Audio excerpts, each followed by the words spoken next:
Hi friends, வணக்கம். Welcome to Vijayalakshmi kitchen. இன்னைக்கு பூரி மசாலா செய்ய போறோம். வாங்க பார்க்கலாம்.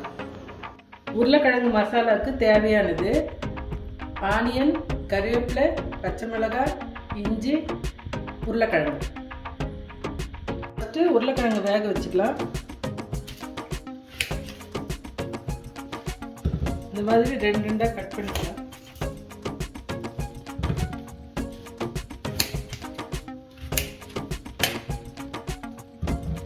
இந்த மாதிரி பெரிய கிளாஸ்ல ஒரு டம்ளர் தண்ணி ஊற்றிக்கலாம்.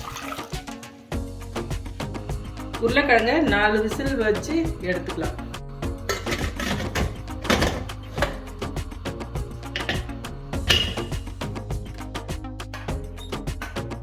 இப்போ இந்த உருளைக்கிழங்க உரிச்சு எடுத்துக்கலாம். 2 ஸ்பூன் எண்ணெய் ஊற்றிக்கலாம். 4 ஆனியன், 4 பச்சை மிளகாய், இஞ்சி துண்டு, கறிவேப்பிலை. சின்ன ஸ்பூனில் 1/2 ஸ்பூன் கடுகு, உளுத்தம்பருப்பு 2 ஸ்பூன், கடலைப்பருப்பு 2 ஸ்பூன், 1/2 ஸ்பூன் ஜீரகம்.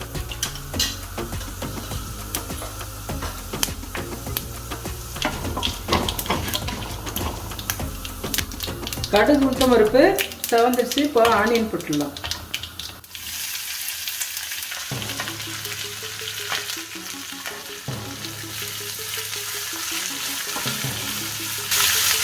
கறிவேப்பிலை, பச்சை மிளகாய், இஞ்சி போட்டுடலாம்.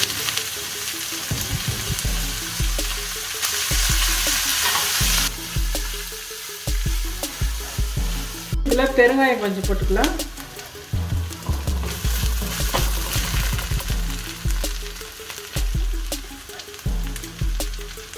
கால் ஸ்பூன் மஞ்சள் தூள் போட்டுக்கலாம்.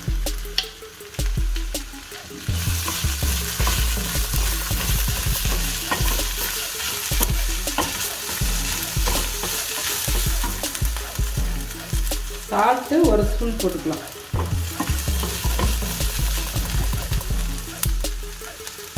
தண்ணி 1 டம்ளர் ஊற்றிடலாம்.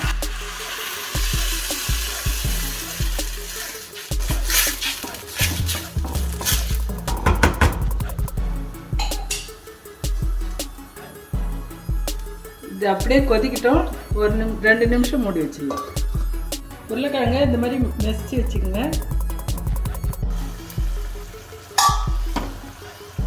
ஆனியன் வெந்துச்சு. 2லேருந்து 3 நிமிஷம் வரைக்கும் இது நல்லா கொதிக்க வச்சாச்சு. இப்போ இந்த உருளைக்கிழங்க போட்டுடலாம்.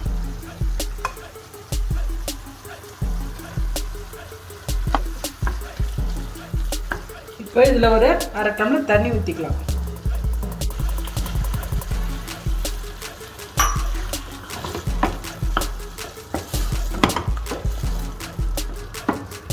இது அப்படியே 1 நிமிஷம் கொதிக்கட்டும்.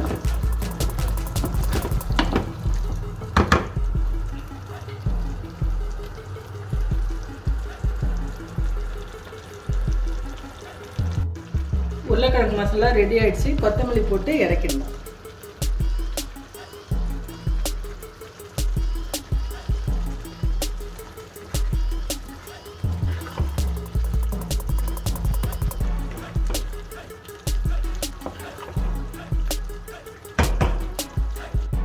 நம்ம இப்போ பூரி மாவு பிசைய போகிறோம். அதுக்கு தேவையானது கோதுமை மாவு, 1/2 கப் பால், தண்ணி,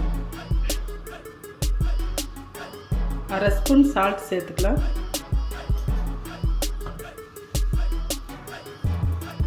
இது நல்லா கலந்து விட்டுட்டு 1/2 கப் பால் சேர்த்துக்கலாம்.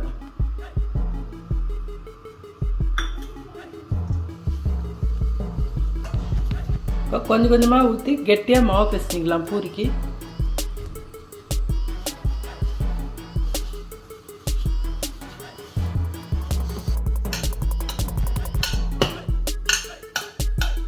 இந்த மாதிரி கெட்டியாக பிசைஞ்சு வச்சுக்கலாம். ஒரு 15 நிமிஷம் ஊறட்டும்.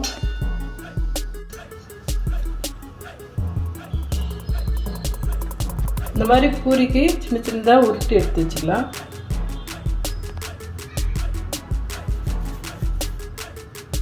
தட்டிடலாம்.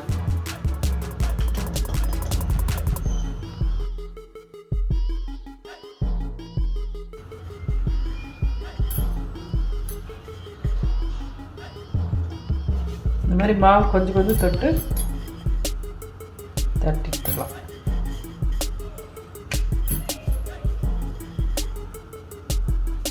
ரொம்ப மெலிசாக தட்டக்கூடாது. இந்த மாதிரி வானலில் எண்ணெய் ஊற்றி நல்லா காஞ்ச பிறகு மீடியம் தீயில் வச்சு பூரி போட்டுடலாம்.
பூரியை சுட்டு எடுத்துக்கலாம்.